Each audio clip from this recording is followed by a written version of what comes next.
C형 간염 집단 감염 사태가 갈수록 확산되고 있습니다. 발병 원인과 감염 경로가 확실치 않은 가운데 환자 수는 늘고 있습니다. 일선병원의 의료 윤리와 보건당국의 감염 관리 문제를 집중 취재했습니다. 손안으로 들어온 은행 인터넷 전문 은행이 내년 상반기 서비스를 시작합니다. 대출, 투자, 금리, 결제 등 금융거래가 어떻게 바뀔지 알아봤습니다. 8억 명 이상이 기아에 허덕이고 있는 굶주림의 대륙 아프리카. 기후변화와 정치적 갈등 탓이기도 하지만 낙후된 농업 기술도 주요한 원인입니다. 아프리카 농업의 현실과 이들의 빈곤 탈출을 돕는 우리의 농업 전문가들을 현지에서 취재했습니다.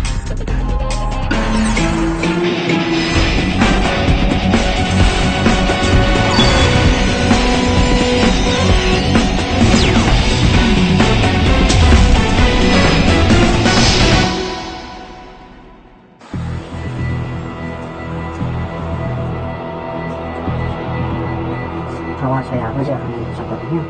그러면 2명이라고만 해도 1억 원이 당장 들어가는데 내과에 방문을 했을 뿐인데 이런 병으로 넣었다는 게 좀 당황스러워요.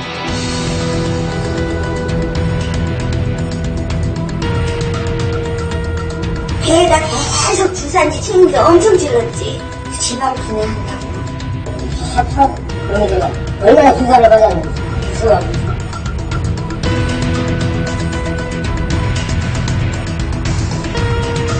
월요일이면 태어날 수 있다고 이렇게 말을 했거든요. 근데 월요일이 엄마가 이제 사망 선고 받으시는 날이 돼버렸어요. 서울 양천구 다나의원에서 발생한 집단 감염 사고의 충격이 쉽사리 가라앉지 않고 있습니다. 지금까지 100명에 가까운 환자들이 C형 간염에 감염된 것으로 확인됐는데 그 숫자는 지금도 늘어나고 있습니다. 감염 원인과 경로에 대한 추측도 분분한 상황인데요. 대체 다나의원에서 무슨 일이 있었는지, 그리고 이번 사고가 우리 보건의료 체계에 주는 시사점은 무엇인지 취재했습니다. 다나의원은 밖에서 봐선 별다를 것 없어 보이는 평범한 동네 병원입니다. 다만 동네 병원치고는 꽤 많은 환자들이 찾았다고 이 병원 환자들은 말합니다. 무조건 다 걸리고 몰렸지. 사람이 앉을 자리가 없었다. 막 찼었다니까. 보글보글했어 저기에서. 직장인 이모 씨 역시 올해 초 감기를 치료하기 위해 다나의원을 찾았습니다. 당시 이 씨는 이 병원에서 수액 주사를 맞았는데 최근 보건당국으로부터 C형 간염 검사 통보를 받았습니다. 결과는 C형 간염에 감염된 것으로 나타났습니다. 감기 치료하기 위해서 간 거고요. 그 의사와 간호사가 해주는 치료를 받았을 뿐이고 앞으로 어떤 누가 안심하고 동네 병원을 갈 수 있겠어요? 사람들이 감기에 걸리거나 배탈이 나면 빠르게 갈 수 있는 게 동네 병원인 거고.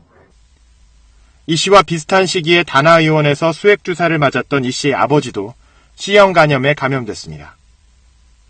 저와 저희 아버지가 감염되셨거든요. 2명이라고만 해도 1억 원이 당장 들어가는데 어떤 누가 함부로 당장 치료를 받을 수가 있겠어요? 지금 현재 환자 감염자들 중에는 아주 어린 아가씨들도 있고 또 나이가 실제로 굉장히 연로하신 분들도 계세요. 다나의원 원장 김모 씨는 전문 과목이 없는 일반입니다. 내과 등 다양한 진료 과목을 내걸었지만 환자들을 주로 불러 모은 건 수액 주사와 다이어트 치료였다고 이 병원 환자들은 증언합니다. 배에다 계속 주사인지 친구들 엄청 찔렀지. 지방 분해한다고. 침으로 이렇게 해서 자극을 줘서 빼는 거지. C형 간염 집단 감염 사실이 알려지면서 양천구 보건소와 질병관리본부는 지난달 19일부터 다나의원을 폐쇄하고 역학조사에 들어갔습니다. 2008년부터 최근까지 다나의원에서 진료를 받아 검사 대상에 오른 2268명 가운데 지금까지 절반 정도가 검사를 마쳤습니다.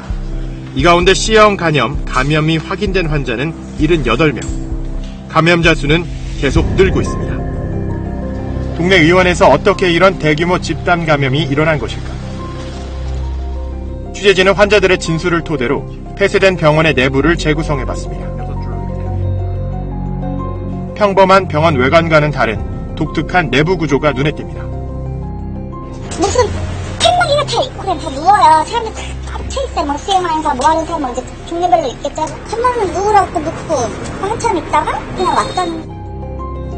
한 방에 병상 12개가 2열로 나란히 놓여있는 특이한 구조였습니다. 의료 전문가들은 이런 구조의 침상 배치는 주사제 처방에 특화된 형태였다고 분석합니다. 아줌마들이 많이 왔죠. 여기서 이제 밥까지 해놓고 그랬어요. 밥까지 해놓고 계속 있는 거예요. 주사가. 하루 종일 걸었어요. 의장으로 온 거는 그 아줌마들 이제 어쩌자고 여기냐 보면은 삽살 멍이들가 얼마나 주사를 받았는지 무서워.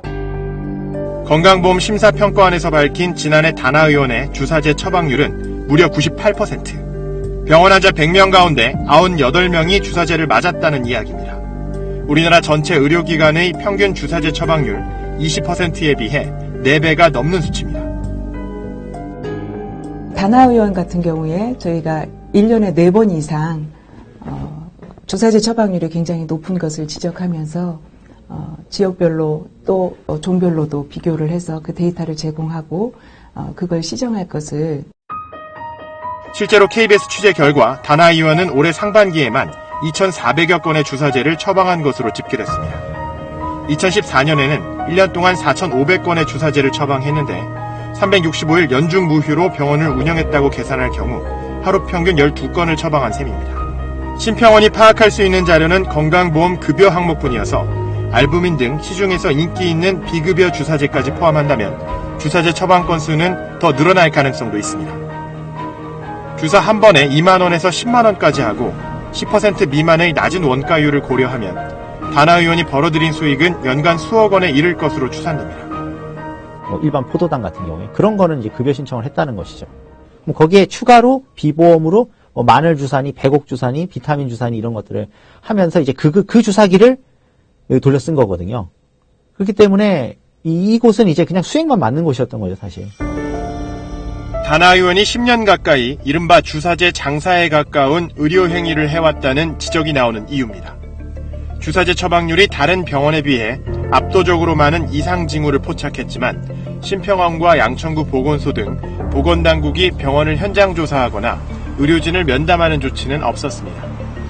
국민건강권 보호라는 기본적인 보건 감독 기능에 허점을 노출한 셈입니다. 저희한테는 그거를 알려주지 않는데요, 심평원에서. 가서 이러쿵저러쿵 할 사항들이 못 된다고 다 자율점검이라고 제가 그렇게 알고 있거든요. 주사를 전문적으로 처방하는 병원이었지만 기본적인 의료 안전수칙은 무시됐다는 충격적인 정황도 드러나고 있습니다. 질병관리본부는 다나의원 원장과 직원들이 2008년 이후 주사기를 재사용해왔다는 사실을 조사 과정에서 털어놨다고 밝혔습니다. 이런 진술을 바탕으로 질병관리본부는 오염된 주삿바늘에서 주사기 몸통, 주사제 등으로 오염이 확산돼 복합적인 감염 매개체로 작용했을 가능성을 조사 중입니다. 2008년도 12월부터는 지금 이루어지고 있는 행위와 같은 재사용에 대한 행위가 이루어졌다라고 하는 그와 같은 진술을 가지고 있습니다. 이 부분에 대해서는 근본 2012년 뇌병변이 발생을 한 이전 단계부터 이와 같은 행위가 이루어진 거로. 단순히 돈을 벌기 위해 오염된 의료기구를 재사용했는지는 의문입니다. 주사기의 단가가 100원 정도여서 비용 절감 효과가 별로 없는 데다 원장 김모 씨 자신도 수액주사를 맞고 C형 간염에 감염됐기 때문입니다. 보건당국은 비정상적인 주사제 처방에 원장 김모 씨의 부인이 관여했을 가능성에 주목하고 있습니다. 질병관리본부는 다나의원에 대한 조사 과정에서 원장 김모 씨를 대신해 부인이 무면허로 의료행위를 했다는 직원들의 진술을 확보했습니다.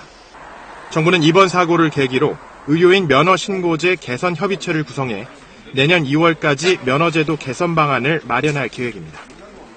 출결 관리라든지 그 내용을 하고 그리고 각 단체로 하여금 했던 부분을 복지부에서 이제 평가할 수 있는 보수교육 평가단을 운영을 할 생각이고요.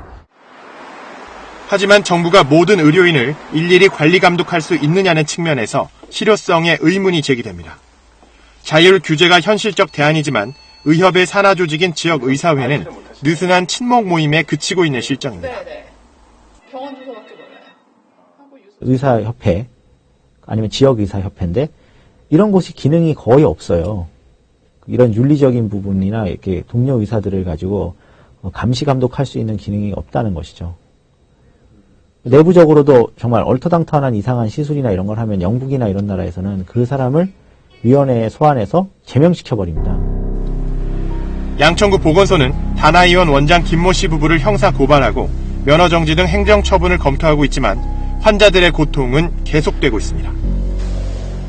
간경병이나 간암 같은 그런 그 중증의 질환들이 나중에 발견되고 나서 이제 그 원인이 뭔지 찾을 때 시형간염인 경우가 있습니다. 다나 의원 사고와 같은 의료기관 내 집단 감염 사고는 외부에 제대로 알려지지만 않았을 뿐 생각보다 우리 주위에서 빈번하게 일어나고 있습니다. 지난 2012년 10월 서울 대림동의 한 개인 의원에서 연골에 좋다는 뼈주사를 맞은 환자 54명이 결핵균의 일종인 비정형 마이코박테리아에 감염됐습니다. 나이가 많은 원장을 대신해 간호조무사가 무면허 의료행위를 했던 것으로 보건당국 조사 결과 드러났습니다.